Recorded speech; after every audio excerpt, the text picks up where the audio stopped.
intends to make that her residence, won't that essentially disqualify her from being? Yes. This is the People Before Politics show, broadcast every Sunday at 6 p.m. Hosts Damon K. Jones and AJ Woodson bring you the news that impacts our community. Join us for unfiltered, unapologetic coverage of the stories that matter most. Bills on top of that. But I want to stop right there real quick because there were some things said but when you were coming on, and I seen some things written about you online.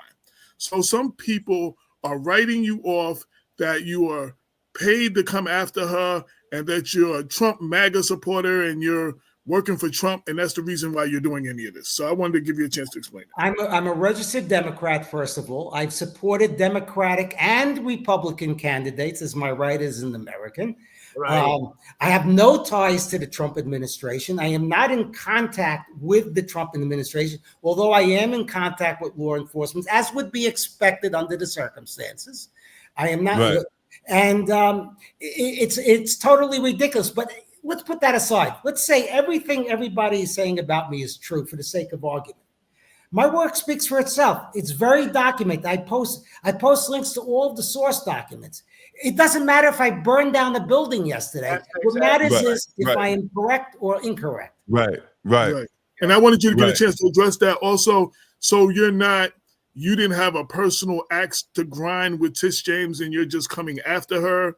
I have a personal axe. I'm sorry to interrupt you. I have a personal axe to grind with any politician that I see is corrupt. Now, in New York, unfortunately, it's a one-party state. There's no Republican controller. There's no Republican governor. There's no Republican mayor. There's no Republican city councilor. What am I going to do? Should I, with my limited resources, should I start writing about some red state somewhere far away? Of course not. Yeah. Here's my impression. This is just a personal observation. When I blog about things, I root it in facts. If I don't have facts, I ask questions. Okay? Absolutely. Exactly. But in this case, I'll just give you a personal observation, which could be incorrect. I don't know. Is that I don't think she is as bright as people really think she is, given what I've documented. I think she's more of a political figure than a legal figure, notwithstanding the fact that she has a law degree. I just don't see her as an effective litigator. Now you can say, well, she went after Trump and this and that, and she won whatever. But those cases are under appeal, and who knows what's going to happen. I'll probably get overturned. Listen, you Sam, that's one thing I've noticed this since I've been in the practice of law. There are people who have a law degree who can't litigate and then become politicians, or other. Seriously, we have that with accountants also, but okay. And they do other things because being a litigator is really tough. You really do have to think about what you're going to do before you do it. Oh, it's a grueling thing, and somebody's life is on the line when you're litigating. The person who witnessed it was her deputy in the AG's office, somebody Levy or somebody. Is that Jennifer Levy and another person, a staffer in her office? So really? So people from our office. In fact, I'm writing you stopped me from finishing my blog about it, but I'll share it with you now. That brings up an interesting point. So now you're scooping me on my own blog. Go ahead. If she intends to make that her residence, won't that essentially disqualify her from being? Yes. No, if she actually, here's the key legal distinction. Okay, first of all, let's talk about Jennifer Levy and the other person whose name I just don't have on the top of my head. Okay, they were called to witness the document. That doesn't mean that they actually saw the document or read the document, but they will invariably be questioned by the feds, right? As the feds should question everybody. But it is unfortunate that she used. If these people have been working during the day and she used them during the day, that's an illegal use of state resources. Yeah. Now, on the other thing, you asked the question about the residents. Okay, right? If she had actually moved there, then she would have been disqualified for office. She never moved there. Okay. Let me give you. Go ahead. I'm sorry. So just stating that I intend qualifies me for the special the discounts on the mortgage. Yeah, well, here's the thing. I'll give you the timeline. Okay. According to a lawyer, on August 3rd, she sends out an email stating that she doesn't intend to make it a private residence. could be August 4th. Exactly. Not exactly.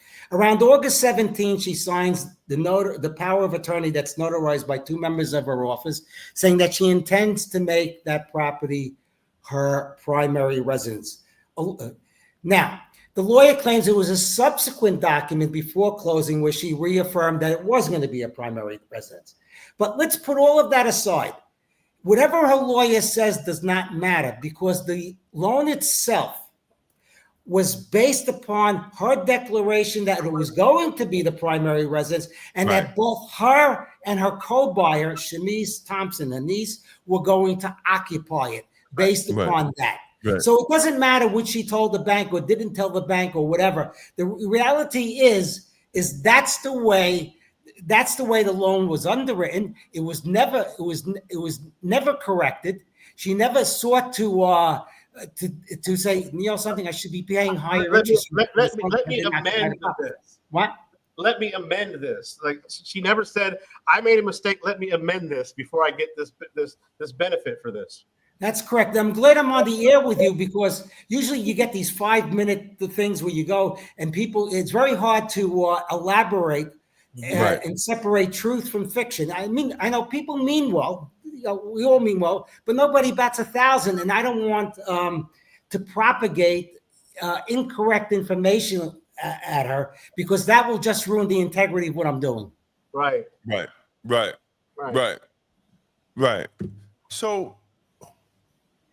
So she got the loan. They bought the house. And she got the break. She got that tax break. No, it's not a tax break. What you're talking about is the homestead exemption. I'll clarify to you. Right. The homestead exemption protects people in Virginia that are primary residents from possible credits in the future. It's kind of like Florida in a way. In other words, I own a house. Okay, the first $50,000, I'm not quoting exact numbers, but the first $50,000 in equity in that house, creditors can't attach.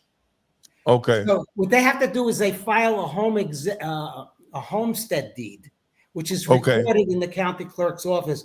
And when I did the title search on that property, there was nothing to be found. So I actually didn't even trust the title company. I even went further and called up the county clerk's office. So they never filed for a homestead exemption down there in Virginia? They never filed. Her or her niece that purchased the property with it never filed for the homestead exemption. So as a defense attorney, that's going to be moved over to the good fact. So, that's a good fact for them. If you found this video informative, don't forget to like and share it with others who need to hear the truth. And for exclusive content and behind-the-scenes access, join the Black Westchester Magazine YouTube membership club today. Your support helps us keep independent Black media strong. Support independent Black media with style. Rock Black Westchester merch and represent the news with the Black point of view. Every purchase helps us speak truth to power. Black Westchester Magazine's People Before Politics show every Sunday at 6 p.m. It's the news with the Black point of view.